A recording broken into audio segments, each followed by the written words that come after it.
This episode contains mentions of sexual assault and suicide. If those are topics you don't want to listen to, feel free to listen to any of our other episodes. Thank you.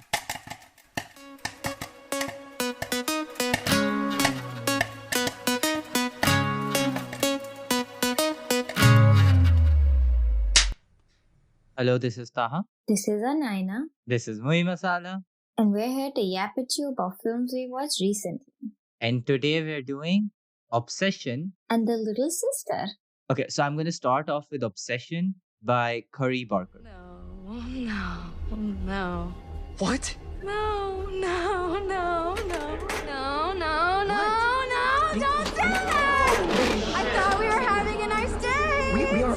Sit Why down. does it matter? I thought we were having a nice We are. day. We are.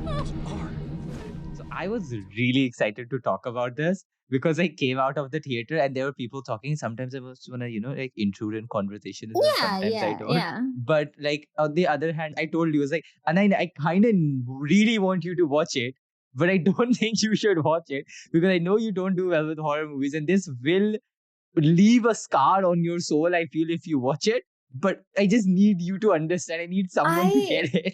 I think so. I've been reading the plot, and I'm so glad that I haven't watched this film because I'm sure that if I had to see this instead of reading it, I would not be happy. Yeah, I think that's very fair. Like I told you, Yeah. I think maybe just read the script. I think that's a good place to start. Yeah. So this is directed by Curry Barker, and I didn't know his name when I was watching the film. And I was like, written and directed by Curry Barker, and then I looked him up, and I was like, oh, I know who this is. He does sketch comedy. I've seen his sketches. Okay. And then I was like, oh, and I know his friend who's also in this film, Cooper Tomlinson, who is also in those sketches with him. They're like a Yeah. sketch comedy duo by the name of That's a Bad Idea. Like that's what their sketch duo is called. Okay. And I've seen their sketches. It's fun. I'm now obsessed with this pipeline of internet comedian, sketch comedian to horror film writer. director. That's so interesting and a little bit concerning as well. It's happened so many times where now it's like this is a legitimate route, you know? Yeah. So I'm thinking of the most obvious example is just Jordan Peele. Yeah. Going from Key and Peele to really great horror films from obviously Get Out, Get Nope, Out. and Us. Nope, I Mm. feel doesn't get enough credit to its appeal. Yeah. But then you also have Bring Her Back and Talk to Me from the Philipper brothers, which are also kind of goofy YouTubers who make random videos. You have Zach Kreger, who did Right. Weapons this year, who also was a Right. comedy to a person thing. Again, like I mentioned, Curry Barker as well. And then Josh Rubin from Dropout, who's done Heart Eyes. This is a legitimate through into the horror pipeline now. And honestly, if I see someone who's like, this is a horror movie made by a comedian, I'm like, let me actually go see it. Because I think now I'm like, this probably Yeah. will be good.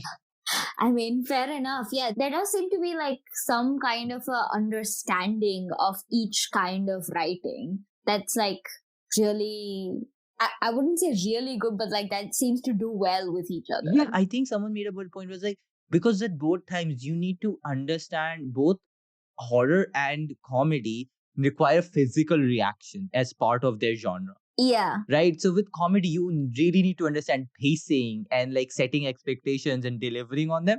And the same thing is true for horror. It's just the reaction you want are on the opposite ends, but the method is relatively similar through both of them. Exactly. Yeah. Makes sense. So I think that is what really gets, and also I'm really happy to see these people get major releases. The same you found with another YouTuber, very famous YouTuber, Markiplier, who got Iron Lung, which was actually did decently well in Yeah. cinemas this year. And it's also it's basically just independent filmmakers getting big studio budgets and making films like that, which is lovely to see. Yeah, it's fantastic to see.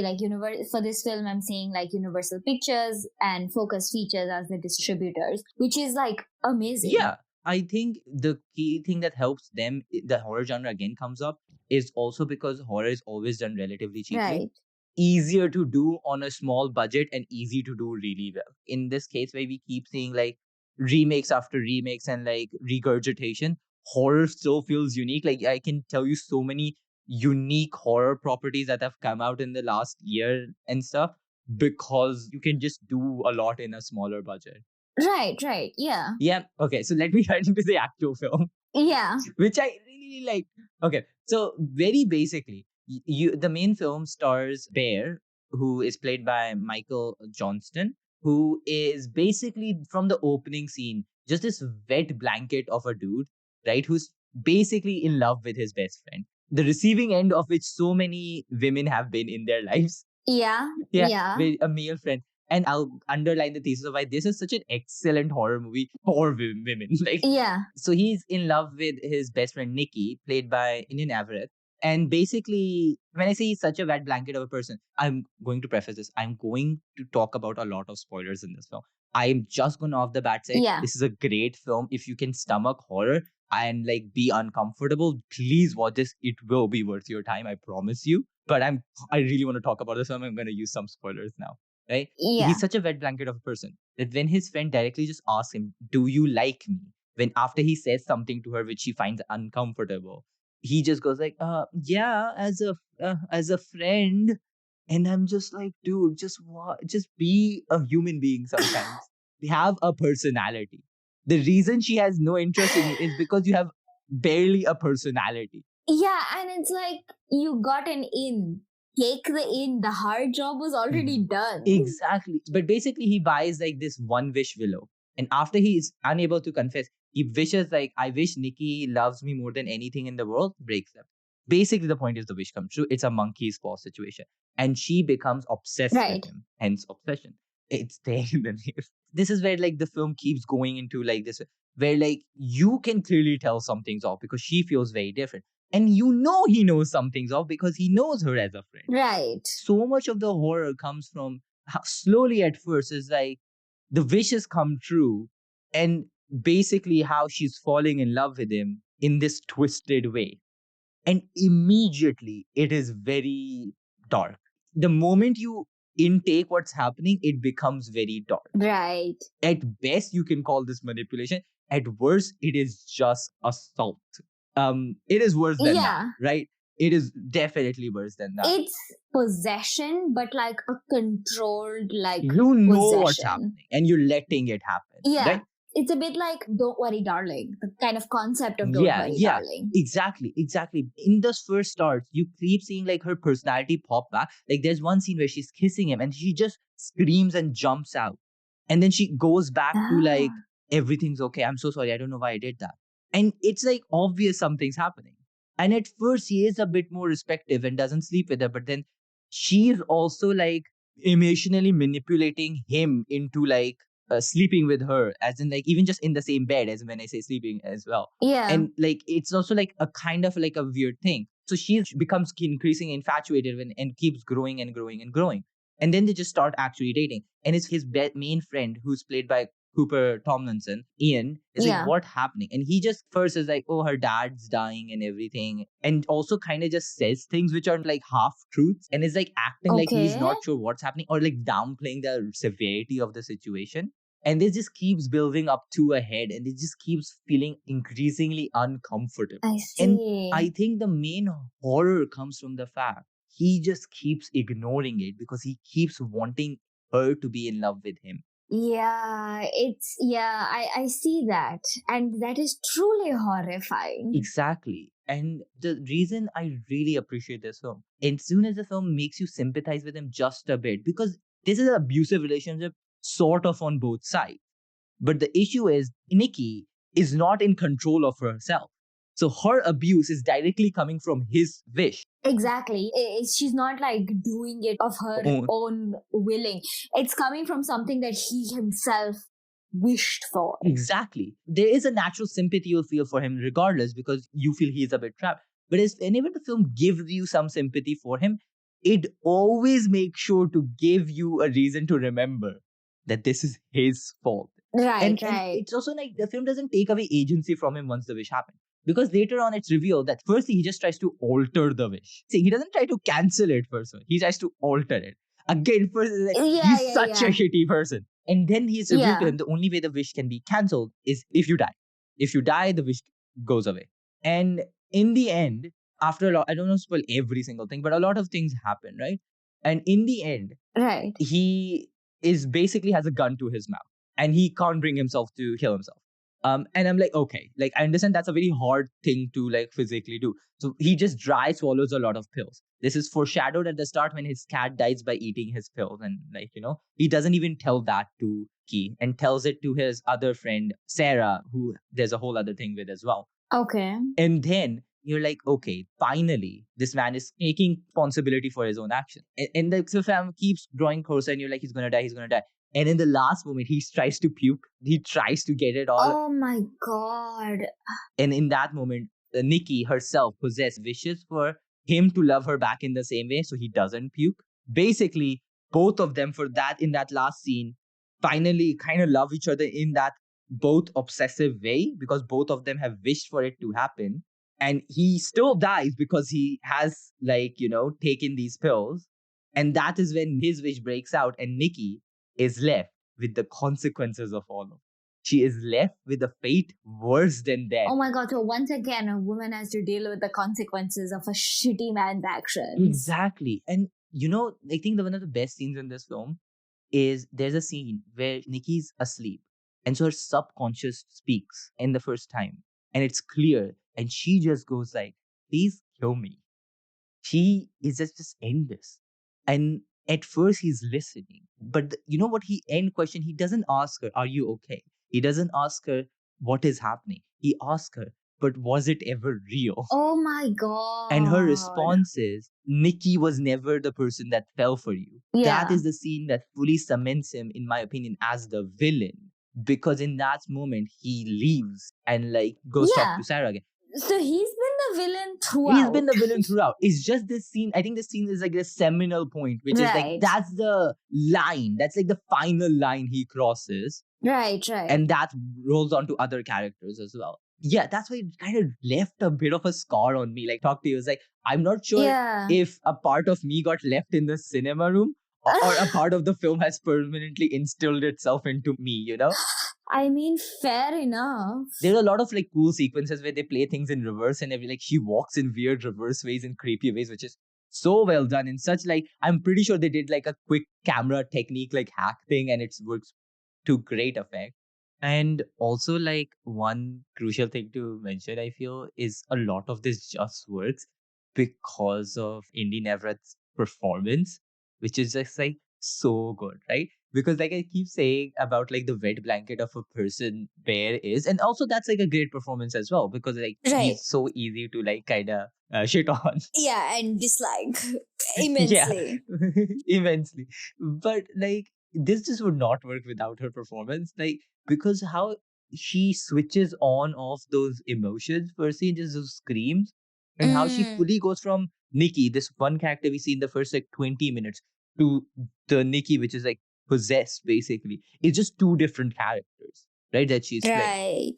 But it's also not just a double role. It's a role that keeps on escalating. For example, there's this diner scene where he confronts her about her lying, right? To kind of emotionally manipulate him. And she goes no. And it's a mix of everything is breaking, but also why don't you love me? It's she becomes weirdly unreadable. Well, also so obvious in her obsession. I don't know how to explain it. It's like playing a Russian nest doll of roles. It's like a role within a role within a role. Yes. It's genuinely you see her brain has a singular purpose, while also being deeply disturbed in so many little things that she does. The way she smiles, the way she holds on to things, the way she enunciates. She permeates the film with a sense of dread in so many scenes, especially in this one scene where it's very awkward and they're playing this party Jenga game and it has dares and stuff. The monologue, it's just everything she does just makes her again, she's not the villain, but she's able to play this monster in a sense so well. 100%. This film just does not work without the performance she's giving. She is the MVP of the film. Fair enough, yeah. I do still feel you can still feel in places it's written by a man, where I'm I just don't understand how Sarah, the other person, does like him. It's revealed early on, And I'm like, I don't get why. I'll be honest. This is a wet blanket of a human being. How the fuck does any person is like, yeah, I like him? No, like he's just, why? Have some personality there. Have some personality. Yeah, it's like a randomly thrown in fact to like be like, It's not randomly thrown as much. It is a plot point that gets explored, but it's much more of a, I need to understand why, because I am so sorry. yeah, What is up with, yeah, you know? yeah. Yeah, but I think it is so well crafted for this idea of what so many women can relate to, where like a male friend has mistaken just affection and kindness for romantic feelings and just cannot understand the difference between them, or like refuses to acknowledge it as well. Like you can just say no, and like it doesn't have to be always in those like opposite gender friendship ways, right? Anyone can develop feelings for Yeah. people, and if someone says no, just act normal, my dude. It's fine. Move on. Yeah. Like specifically why I feel like a lot of women would resonate with this is because of what you said. It's like the number of times you've been in a situation where you're like with someone who is a man and, you're just being friendly and, you're just being nice or whatever. And then they try to kind of make a move because they perceive that as romantic interest and you go no, and then they become strange. Right? This is like taking that to the extreme, but it still doesn't feel unrealistic. Yeah, exactly, right? And last thing I want to touch on is when I say this feels like female horror, it's because like horror is always trying to say something about an experience, a human experience, right? It's capitalizing on a fear. And oftentimes with horror that's taking place in like white people, like often male protagonists, it is like they often feel like the other, they often feel like they're in danger because that's not a real thing they face. So that's black horror. Oftentimes someone's talked about is because you already are the other and everything. It's kind of like building on top of that, or like telling or like how isolated you are. Female horror oftentimes is the threat is inside the house, because oftentimes it is right. And this is exactly that. It is the person that you thought would be safe is the most dangerous to you. 100%. Yeah. In a world where a woman is most likely to die through the hands of someone she knows, it is really effectively building on that. It is scary, and that's why I kind of really also wanted someone who is socialized as a woman, or like is a woman, to like kind of give me their feedback on this very much. So that's the point where I also want, because it's like certain experiences I will be blind to. Certain things I'm like, did this do well? But I think, in my opinion, I think that's where it does succeed the strongest, where it just is able to capture that dread of like, what if you stopped having control of your own body? It's a very female autonomy. What if the person that you trusted was the person most dangerous to you? What if a man basically just ruined your whole life and you had to just deal with it? Right. Yeah. I mean, from what it sounds like, it captures that like fear really well. So yeah, I 100% really enjoyed this. It's such a good film. As we've talked about as an insult, like I don't think I'll be remembering this film after a while. This is a film I'll just keep randomly jumping into my head for multiple years. I'm 100% sure. It is one to like embed itself into you. So yeah. I mean, fair enough. Yeah. Okay, so I'm looking I'm looking for a segue. Speaking of women. Speaking of 50% of the population. Yeah, speaking of 50% of the population, or speaking of films that are like, centered to women's experience. Centered to the female experience. The Little Sister, which is directed by Hassia Herzi. Exprime la joie qu'il éprouve face à l'expérience de sa liberté. De sa liberté. De ses possibilités. De ses possibilités infinies. Il exprime également. La troisième cuillère. Oh, attends. Oh, vas-y, c'est bon. Vas-y, continue. J'ai le bruit de bouche là. Non, varié. Voilà, tu seras mieux préparé comme ça. Something I watched a while back, but didn't really get the chance to speak about on the podcast. But I think it's like a really, really good, fantastic film. It's a French film that premiered at Cannes last year, which makes it kind of timely, so to see how it looks like 1 year later. And it won the Queer Palm.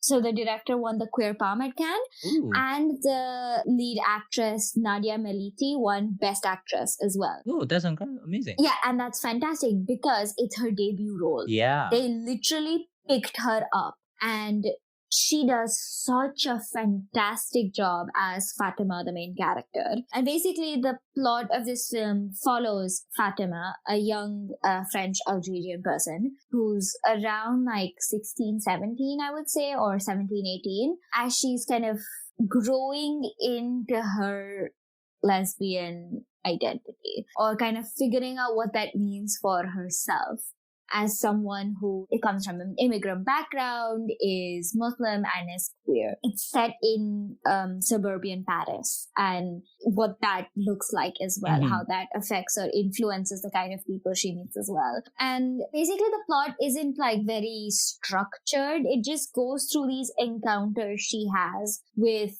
her peers, like at school, older women who she meets through a dating app, her family, her mom and her dad, and kind of people at university when she gets there and stuff like that. And how each aspect of her identity kind of is at any given point of time, not threatened, but like challenged and something that she constantly has to work through instead of just being it someone. feels like her identity is being stretched in multiple directions, sometimes to the detriment of like its intersectionality, as in like one part doesn't feel welcome in one place where another doesn't feel welcome in another. Exactly. And so film is based off of the novel The Last One by Fatima Das. And it's kind of like a auto-fictional book where it is, so Fatima Das, the author's kind of real life and real experiences that she's put into the novel. So the film kind of is based off of that as well. And what the film does really well is it balances humor and seriousness. So the film is genuinely very, very funny. You kind of laugh out loud. And I'm thinking of moments like when Fatima is speaking to her boyfriend, soon to be ex-boyfriend, and he's kind of like a slithery, greasy kind of character where he's like, yeah, and I was thinking I should come and like speak to your parents soon, and we should get married, and we should have children, and it'll be amazing for you to be my wife and a mom, and we'll have the sweetest little girl, and what do you think? And Fatima just goes, I guess, sure. And that's like kind of a moment where you get both taken out of it and taken into it. So you get taken into the film and this character, but Fatima is like out of that moment as a character herself. Yeah. So you yourself get taken out of the disassociate. moment. Exactly. And so I think the film does a really good job of managing like the humor and seriousness, or the humor and like kind of stakes of this film. It's written really, really well. It's also written by Hafsia Hirsi. And just before I get to the acting, which I think is like the best part of this, it also gets the, intensity of lesbian relationships quite well. So one of the major plot points in this film is Fatima's relationship with Gina, who is played by Park Ji-min. And they kind of have this really quickly intense relationship where, their attraction is really intense and like immediate. And so there's this thing Fatima does when she meets people. She's like, she makes up her identity.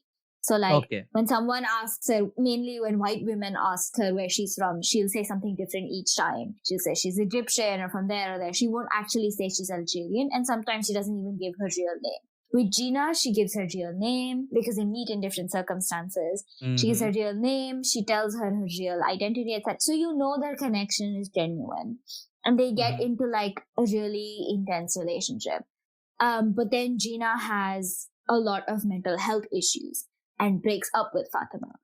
And then Fatima is like this young person who's like left to deal with all these intense feelings and emotions all by herself, which she doesn't know where to put that, doesn't know what to do with it. So she herself becomes kind of, I wouldn't say depressed, but also starts facing mental health issues. And then slowly she finds her way, she finds her own way. She goes to university and she starts like finding herself out of this kind of bubble of the intensity of this relationship. But then Gina comes back to her and she's immediately back in that headspace and she doesn't know how to like back away, even though she's like with someone else, like in a casual relationship with someone else.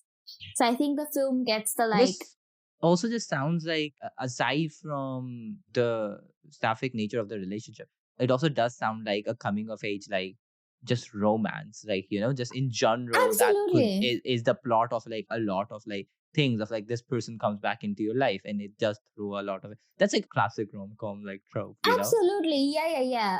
But the film doesn't feel like a rom com. It feels Mm, more like a coming of age film because fair. it is like fully focused on Fatima. And what I also really like about the film is that it never once kind of shows this kind of hesitation. So Fatima obviously has a lot of like internal shame at being queer and at having the kind of desire that she does. But when she is kind of expressing that desire, she knows who she is. She presents as Mask and she kind of, is very headstrong and knows what she wants. And even in her queerness. And what's nice to see is that it's accepted by her family. You see it throughout the film, but you see it like cemented at the end where it's called the little sister because she's the youngest sister of three. And her two Mm-hmm. older sisters are like straight, like hyper feminine and like always talk about Mm. getting married and like the boys, etc., etc. But she, like Fatima, is not interested in any of this. And sometimes you're waiting for the other shoe to drop. As brown people, you're waiting for the shoe to drop where the family is like Constantly, really constantly. exactly where the family in a film about queer people is like abusive or not accepting. But there's this moment at the end of the film which is genuinely so heartwarming where her mom gives her a present and there's this little joke about like, I know you don't like jewelry, and she opens it and it's a football jersey, which Ah, Fatima really likes playing football. yeah. And her mom's given her a football jersey instead of something super feminine or something that's like pushing her to be something that she isn't.